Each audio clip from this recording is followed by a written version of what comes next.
अच्छी सर, अगर मैंने गलत किया मुझे फांसी दी जाए। हम निर्दोष है सर, हम निर्दोष है सर, बिल्कुल निर्दोष है सर। हमको फांसी दी जाए अगर हम गलत किया हो। 14 साल की एक मासूम शौच के लिए जैसे ही घर से बाहर निकलती है, कुछ दूरी पर ही अचानक से काले रंग की गाड़ी तेज रफ्तार से आती है। दरवाजा खुलता है और उसे अंदर की तरफ खींच लिया जाता है। वो जब तक इन चीजों को समझ पाती, कुछ अंदाजा लगा पाती, तब तक वो बेहोशी की हालत में जा चुकी होती है। करीब 2 घंटे तक उसी काली रंग की गाड़ी में जिस हैवानियत को अंजाम दिया जाता है, उसे शब्दों में बयां करना भी नामुमकिन है। नमस्कार, आप देख रहे हैं डेली 24 भारत और मैं हूं आपके साथ साहिल धूलिया। हमारी इस खास पेशकश क्राइम का मकड़जाल में आप सभी का स्वागत है। यूपी में एक के बाद एक ऐसी घटनाएं घटती जा रही हैं जिन पर लगाम लगाना बेहद जरूरी है। आज की कहानी कानपुर के सचेडी थाना क्षेत्र की है। यह कहानी सोमवार रात 10 बजे की है, जब एक 14 साल की मासूम अपने घर में सबको यह बता के निकलती है कि वो शौच के लिए बाहर जा रही है। घर वालों को लगा कुछ समय में बेटी लौट आएगी, लेकिन जब वो काफी देर तक नहीं लौटी तो घर वालों की बेचैनी बढ़ गई। करीब 12 बजे घर के 2 लड़के बाइक पर सवार होकर उसे ढूंढने के लिए बाहर निकले, लेकिन उसका कहीं भी कोई पता नहीं था। अचानक से बाइक सवारों की नजर एक लड़के पर पड़ी। लड़के से पूछताछ करने पर भी कोई सही जवाब नहीं मिला, बल्कि वो लड़का उल्टा इनसे ही सवाल जवाब करने लगा। उसके साथ में एक पुलिस वाला भी मौजूद था।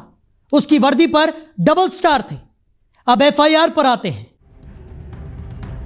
अच्छी सर, अगर मैंने गलत किया मुझे फांसी दी जाए। हम निर्दोष है सर, हम निर्दोष है सर, बिल्कुल निर्दोष है सर। हमको फांसी दी जाए अगर हम गलत किया हो। शौच के लिए निकली 14 साल की मासूम काली स्कॉर्पियो में खींची गई। 2 घंटे तक हैवानियत। जिस वर्दी से सुरक्षा की उम्मीद थी, उसी पर लगे दरिंदगी के आरोप, रेप के आरोप, दरोगा फरार और भगाई गई पीड़िता।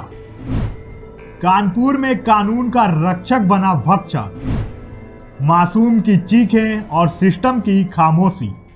एफआईआर में दर्ज रिपोर्ट के मुताबिक पीड़िता जब शौच के लिए निकली थी, उसे स्कॉर्पियो के अंदर घसीटा जाता है। स्कॉर्पियो में उसे उठाकर ले जाने के बाद 2 घंटे 15 मिनट के आसपास तक उसके साथ गैंग रेप किया जाता है।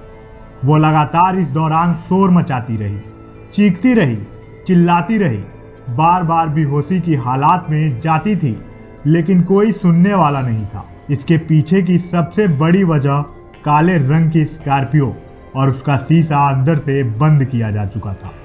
ना कोई आवाज बाहर, ना ही कोई सुनने वाला। और यह घटना करीब 12 बजे से या 12:15 के आसपास तक खत्म होती है। यह दोनों इसके बाद इस मासूम को उठाकर लेकर जाते हैं और जहां से इसे उठाकर लाए थे वहीं पर छोड़ देते हैं। कुछ देरी के बाद जब यह वापस अपने होश में आती है तो खुद चलकर अपने घर के लिए पहुंचती है। इस दौरान तब वह दोनों लड़के जो इस लड़की को खोजने के लिए बाहर निकले थे, वह भी घर पर आ पहुंचे थे। पीड़ित बच्ची ने अपनी पूरी बातों को इन लोगों को सुनाया। घर वाले परेशान हो चुके थे। वो तुरंत उसे लेकर भीमसेन चौकी पहुंचते हैं, लेकिन क्राइम का मकड़जाल की इस कहानी में सबसे ज्यादा निंदनीय घटना यहीं पर शुरू होती है। भीमसेन चौकी से इन्हें तुरंत भगा दिया जाता है, ऐसा आरोप है। वहां पर ना ही इनकी रिपोर्ट दर्ज की जाती है, ना ही इनकी फरियाद सुनी जाती है। फिर ये लोग थाने पहुंचते हैं। थाने पर विक्रम सिंह नाम के एक एसओ ने इनकी रिपोर्ट तो दर्ज की, लेकिन रिपोर्ट में से दारोगा का नाम गायब कर दिया। रिपोर्ट दर्ज की गई अज्ञात लोगों के नाम पर। यह सब कहानी पीड़िता के भाई ने बताई। इन लोगों के मुताबिक वहां न सिर्फ उनकी रिपोर्ट को अज्ञात के नाम पर दर्ज कर लिया गया, बल्कि जब सवाल पूछे गए तो उन्होंने डांटा और कहा कि हम ज्यादा जानते हैं या फिर तुम। सोचिए, आरोप के मुताबिक मामले को गंभीरता से ही नहीं लिया गया। इस घटना में एक दारोगा जिसका नाम है अमित मौर्य, जो सह आरोपी है, उसका नाम है शिवबरन बताया जा रहा है। यह पेशे से एक पत्रकार बताया जाता है, यूट्यूबर बताया जाता है। जब हम इन दोनों के सोशल मीडिया प्रोफाइल को चेक करते हैं तो वहाँ भी कुछ इस तरीके की चीज़ें दिखाई देती हैं, जहाँ स्टेटस बाजी और सोशल तरीके की चीज़ें जो आपको ऐसा दिखाए कि आप समाज में एक दम रखते हैं। और आमतौर पर आजकल हम देख रहे हैं कि युवाओं के दिमाग में अगर उन्हें ठीक ठाक नौकरी मिल जाती है और अगर शरीर पर वर्दी चढ़ जा रही है तो शायद थोड़ी गर्मी बढ़ जाती है, और यह गर्मी इतनी ज़बरदस्त हो जाती है कि फिर वो सोशल मीडिया पर खुलकर दिखती है, और इसके बाद वो जो कुछ करते हैं वो शायद उन्हें नहीं करना चाहिए। अमित कुछ साल पहले ही दरोगा के पद पर इसकी नियुक्ति हुई थी, लेकिन नियुक्ति के बाद अब यह घटना सामने आ गई। अमित इसके बाद से फरार है। अब लोग सवाल पूछ रहे हैं कि अगर अमित अपने आप को निर्दोष बताता है तो फिर उसे भागने की जरूरत क्यों थी। यहाँ एक और चीज सबसे अहम बन जाती है, अमित को निलंबित किया गया है, न कि बर्खास्त। सस्पेंड करना और बर्खास्त करना दोनों में बहुत फर्क पड़ता है। बहाली बाद में हो जाती है, लेकिन बर्खास्तगी मतलब नौकरी खत्म। अब सोशल मीडिया पे यह सवाल उठ रहा है कि अगर इस तरीके के लोग प्रशासन में हैं तो उन्हें बर्खास्त क्यों नहीं किया जाता। सिर्फ सस्पेंड करने से क्या ऐसे मामलों में सुधार आएगा, या फिर ऐसे लोग जो पुलिस की वर्दी में थाने में बैठकर रौब जमाते हैं ऐसे ही रौब जमाते रहेंगे। विक्रम सिंह पर आरोप है कि उन्होंने न सिर्फ रिपोर्ट को गलत तरीके से लिखा बल्कि गलत व्यवहार भी किया। जो पीड़िता है 14 साल की मासूम है, उसका मेडिकल परीक्षण करवाया जा चुका है। पुलिस का क्या कहना है सुनिए, उसके बाद हम आपको बताते हैं आगे की कहानी। देखिए, ये घटना कल की बताई जा रही है। थाना सचिंडी के अंतर्गत एक 14 वर्षीय लड़की के साथ दुष्कर्म की बात सामने आई है। मौके पर से वरिष्ठ अधिकारी डीसीपी वेस्ट हमारे गए, उन्होंने बातचीत भी उस लड़की से करी है। लड़की ने जो फिलहाल जो तहरीर दी है उसमें उसने 2 लोग को बताया है कि जिन्होंने उसको काली गाड़ी, एक बड़ी गाड़ी से उसको ले गए और जब वो शौच के लिए जा रही थी करीब 11 बजे रात में तो दुष्कर्म किया। उसमें FIR दर्ज कर ली गई है। जो उसका ब्रदर है, जो उसका ब्रदर है वो ये कह रहा है कि उसमें एक पुलिस वाला भी इन्वॉल्व था। यदि ऐसा है तो तत्काल हम लोगों ने टीमों को लगा दिया है। उस दोषी जो दोनों लोग हैं उनकी पहचान कराकर कठोरतम कार्रवाई कराई जाएगी। जिस पत्रकार यानी शिववरण का नाम लिया जा रहा है, इस पर भी आरोप लगाया जा रहा है कि यह इस अमित नाम के दरोगा के साथ मिलकर ऐसे ऐसे कामों को अंजाम देता था। यानी कुछ ऐसी रिपोर्ट्स भी सोशल मीडिया पर शेयर की गई हैं जिसमें चोरी, डीजल चोरी का आरोप लगाया गया है। जब इस पत्रकार को गिरफ्तार किया गया बुधवार को, तब इससे सवाल पूछा गया कि क्या वह घटना वाकई सच है, तुम्हारी तरफ से क्या प्रतिक्रिया है। उसका एक वीडियो भी सोशल मीडिया पर वायरल हुआ। वीडियो हम आगे सुनवाएंगे, लेकिन जो कुछ वो कह रहा है अब आप सोचिएगा। यह कहता है कि यह मफलर लेने के लिए स्कॉर्पियो में जो छूटा था उसे लेने के लिए गया था, और कहता है मैं बाइक से पहुंचा था। सवाल यह था कि यह मफलर कब छूटा था। क्या यह वाकई सच बोल रहा है? इसका कहना है कि इसे फंसाया जा रहा है। जब इससे सवाल पूछा जाता है क्यों, क्या तुम कोई सोशल एक्टिविटिस्ट हो, या तुम इतने बड़े नामी हो, या फिर तुम्हारे पास इतना पैसा है कि जो तुमसे एवज के रूप में मांगा जा सकता है। इसने कहा मुझे नहीं पता। सबसे बड़ा तो सवाल यह है कि अमित को इतना पता होगा कि अगर वह निर्दोष है तो उसे भागने की ज़रूरत नहीं, क्योंकि उसे कानून के बारे में अच्छे से पता होगा। वो तो वर्दीधारी भी है, लेकिन अगर वो भाग रहा है तब आप सोचिए कि आखिर इस पूरे मामले में सच्चाई कितनी हो सकती है। अब सुनिए जिस शिववरण नाम के पत्रकार पर आरोप लगा है वो क्या कुछ कह रहा है। बाइक खड़ी करके सर मफलर लिए हैं गाड़ी से, तब तक 2 लड़के आए सर। कौन लड़के? वो इसी शंकरपुरवा के सर, जो गांव बगल में बना है वहाँ के। तो शंकरपुरवा के 2 लड़के आए, नाम पहचानते हो? सर मैं नहीं जानता हूँ उनको, नाम नहीं पहचानता हूँ, ना जानता हूँ। हाँ। वो आए तो वो गाड़ी देखे तो आगे गाड़ी के पास में मोबाइल की टार्च। तुम्हारी गाड़ी के पास? नहीं, दरोगा जी की गाड़ी और मेरी बाइक सर बगल में खड़ी थी।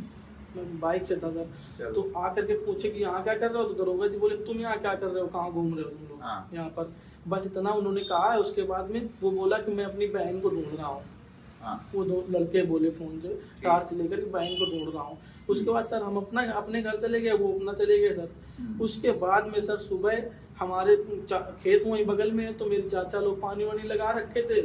तो सर मुझे भी नहीं जानता था लड़का, तो उसका भाई बस यही चिल्ला रहा है कि वो दरोगा जी आए थे, वो एक लड़का गोरा गोरा खड़ा था, मेरी बहन के साथ में छेड़छाड़ किए हैं, तो कई लोग थे उसमें, मतलब ये सब बातें। तो हम तुरंत सर उसके पास गए सर। हमने कहा बउआ हमको देखा था क्या तुमने?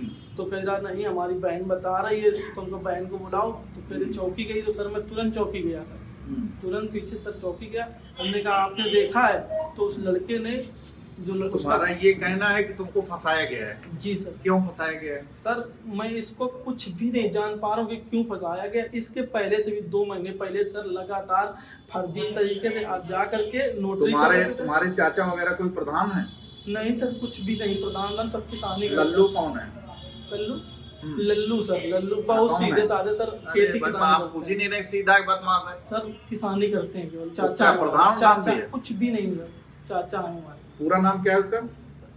लल्लू यादव कहते हैं हमको। एक और वीडियो में मीडिया कर्मियों के सवाल पर आरोपी शिववरण ने कहा, मैं बेगुनाह हूँ, मुझे फंसाया जा रहा है, अगर मैं दोषी हूँ तो मुझे फांसी दे देनी चाहिए।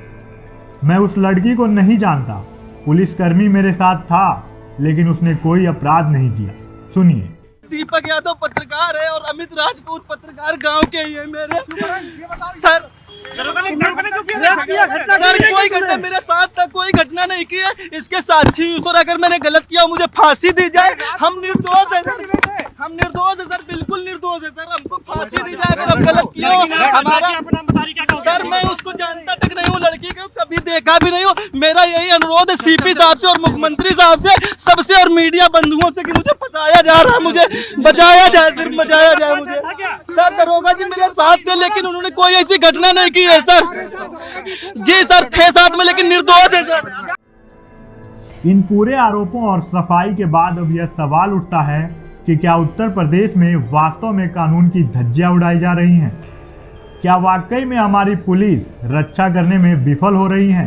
रक्षा करने की तो दूर की बात है, जब कोई रिपोर्ट लिखवाने जा रहा है तो उसे अगर धुतकार कर भगाया जाए, उसे अगर इस तरीके से ट्वीट किया जाए या फिर उसकी रिपोर्ट दर्ज करने से साफ तौर पर मना कर दिया जाए, तब आप हम कैसे कहेंगे यूपी पुलिस आपकी सेवा में सदैव तत्पर?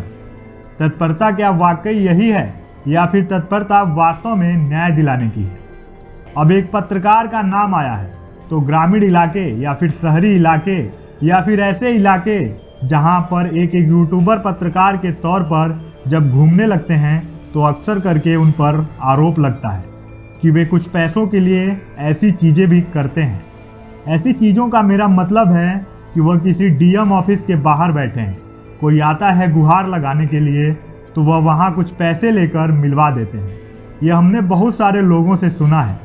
किसी का कोई छोटा मोटा काम है तो उन्होंने फ़ोन करवा दिया, किसी से कोई और काम करवा दिया तो उसके बदले में कुछ रुपए लेते हैं।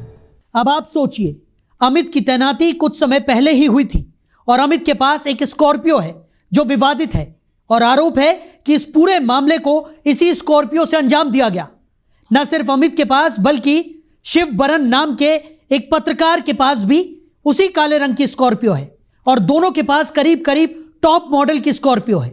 अब अगर एक दरोगा कुछ साल के अंदर ही जब वो वर्दी पहनता है स्कॉर्पियो खरीद ले, वो भी टॉप मॉडल, तो सोचिए कि उसकी कमाई कैसी होगी। और क्या वाकई इतनी कमाई दरोगा के पास हो सकती है? हो सकता है कि वो आर्थिक रूप से इतना मजबूत रहा हो कि उसने घर वालों से पैसे लेकर स्कॉर्पियो खरीदी हो, लेकिन आरोप लगने के बाद से वो फरार है, तो सवाल उठना लाजमी है। पूरे मामले में 4 टीमें बनाई गई हैं जो इनकी गिरफ्तारी के प्रयास में जुटी हैं। अब सवाल यह है कि क्या सही तरीके से इस पूरे मामले की जांच होगी और अगर वाकई में कानून का रक्षक ही भक्षक है तो उसे सजा मिल पाएगी या नहीं? क्या उस 14 साल की मासूम को न्याय मिल पाएगा? इन सवालों के साथ क्राइम का मकड़जाल में इतना ही। हमारा उद्देश्य किसी को दुख पहुंचाना नहीं बल्कि सच्चाई दिखाना है। आगे फिर मिलेंगे एक नई कहानी के साथ। नमस्कार।